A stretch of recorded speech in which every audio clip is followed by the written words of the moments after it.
Welcome to week 6. Explore the Bible today. One of the great stories in the Old Testament, one that you probably have read before, or may be very familiar with. Excited about this passage out of 1 Kings chapter 18, and looking forward to going through this with you. Before we look at that, be sure and subscribe to our channel. Like, comment, share. If you've got questions, ask those. You've got thoughts, put those in the comments. We'll look forward to reading that and dialoguing with you. So let's look at chapter 18. Then Elijah said to the prophets of Baal, "Since you are so numerous, choose for yourselves one bull and prepare it first. Then call on the name of your God, but don't light the fire." Okay, Elijah, prophet, is now confronting the prophets of Baal under the leadership of Ahab of Israel. This is generations from last week. We had Baal.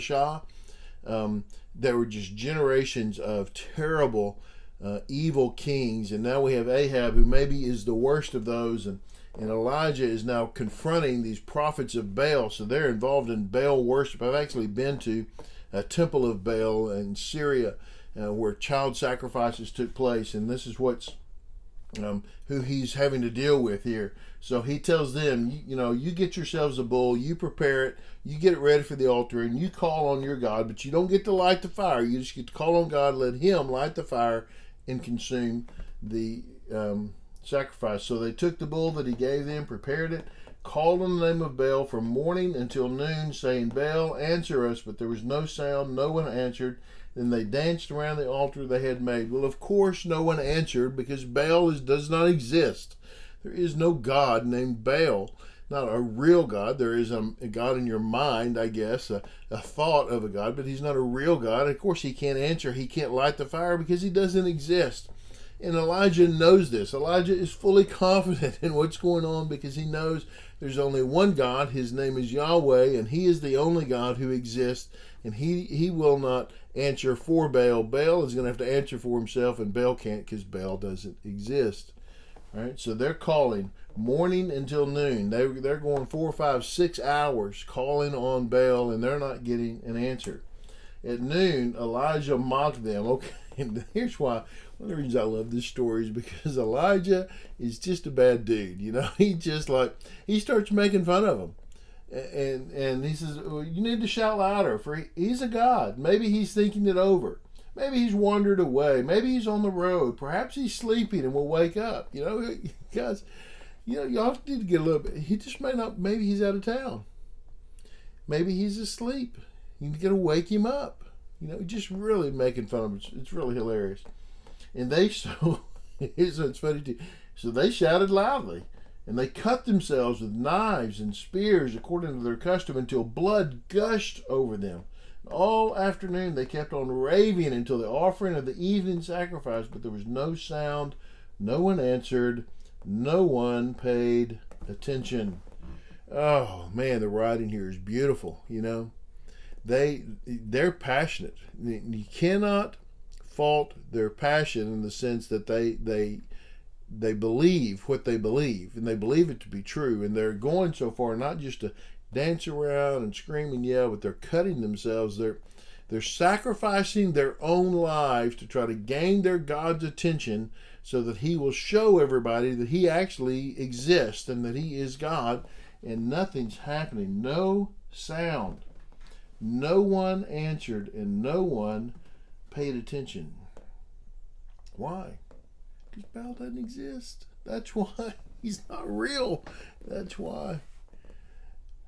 You imagine the picture of what happens here. Blood gushing over them, crying out and getting no answer. So then Elijah said to all the people, "Come near me." So all the people approached him. Then he repaired the Lord's altar that had been torn down. And Elijah took 12 stones, according to the number of the tribes of the sons of Jacob, to whom the word of the Lord had come, saying, "Israel will be your name." And he built an altar with the stones in the name of the Lord. Then he made a trench around the altar, large enough to hold about 4 gallons. So he digs this trench around it. He creates this altar that he's rebuilt, repaired. He puts the 12 stones signifying the 12 tribes. Even though the nation is split, the 12 tribes are still the 12 tribes, and the promises of God are still the promises of God. Right? And next he arranged the wood, and he cut up the bull, and he placed it on the wood. And he said, fill 4 water pots with water, and pour it on the offering to be burned, and on the wood. And then he said a second time, and they did it a second time. And then he said a third time, and they did a third time. So the water ran all around the altar. He even filled the trench with water. He's poured all this water. The drama that is here, right? The anticipation of what's going to happen is beautiful just in the way it's written. So he's got the altar built. He's got the wood put on there. He's got the bull has been sacrificed. It's laying on the altar. Then he pours water. 3 times they pour all this water all over it, which is not generally conducive to starting a fire, in case you didn't know. At the time for offering the evening sacrifice, the prophet Elijah approached the altar and said, Lord, the God of Abraham, Isaac, and Israel, today let it be known that you are God in Israel, and I am your servant, and that at your word I have done all these things. Answer me, Lord, answer me, so that this people will know that you, the Lord, are God, and that you have turned their hearts back. Okay, a couple of things we ought to catch in here. Okay, one is Elijah's recognition of his relationship to God. Right, that God he's the God of Abraham, Isaac, and Israel, which is to say, you're the God over the whole kingdom, not just the northern kingdom, and I am just your servant. I am here for you, okay? And that at your word I have done all these things. So this idea that the Lord, this just wasn't Elijah thinking this up. He is doing this at the direction of the Lord, because he's the servant of the Lord, and so the Lord is the one who's laid out all of this for him. He's said, pour the water on it, and all this, right? So now he's saying, answer me, Lord, answer me. Now this sounds demanding, doesn't it? Like he's demanding of the Lord, but he's just saying, Lord, I have done everything you've commanded. Now show yourself. Show up here and let them know that you have turned their hearts back. I want them to know that you are the Lord, that you're God, Yahweh, the Lord, capitals, that's Yahweh, that Yahweh are God, that I need them to know that, and that you're turning their hearts back towards you, that this event can be this seminal event in the spiritual life of these people where they come back to the Lord. So he's giving this prayer, and it's all very public, right? And he has the people come close, and there's no dancing, there's no shouting, there's no cutting, there's none of this, no begging, no pleading. It's just, here's my prayer.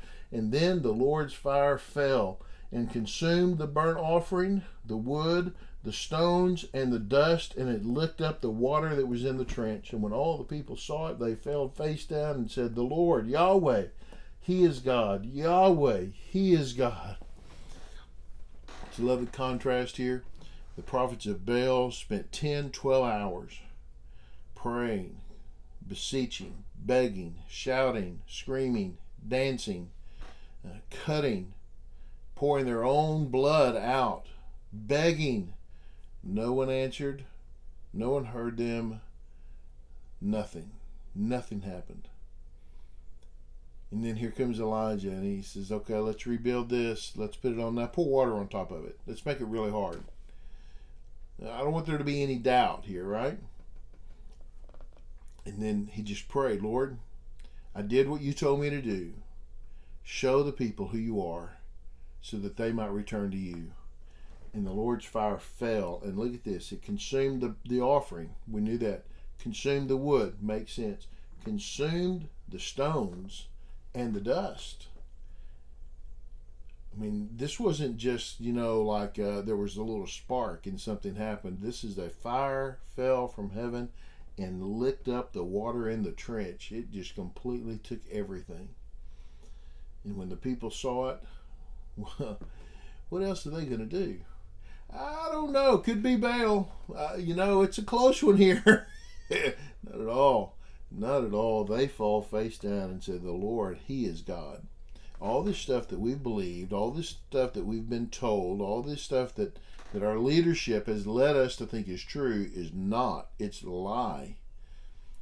And the people recognized that immediately, and they fell face down before the Lord and worshiped him. That's what a great story is made up of, right? Where the drama in there, the intensity that happens, the humor that's in the middle of it, and then the great ending. Yeah, we love that. Hey, thanks for watching. I appreciate every one of you that watches, thank you so much. Be sure and subscribe to our channel if you haven't already. Like the videos, comment, share, ask questions, anything like that. Let's have a conversation about Elijah this week. Thanks for watching.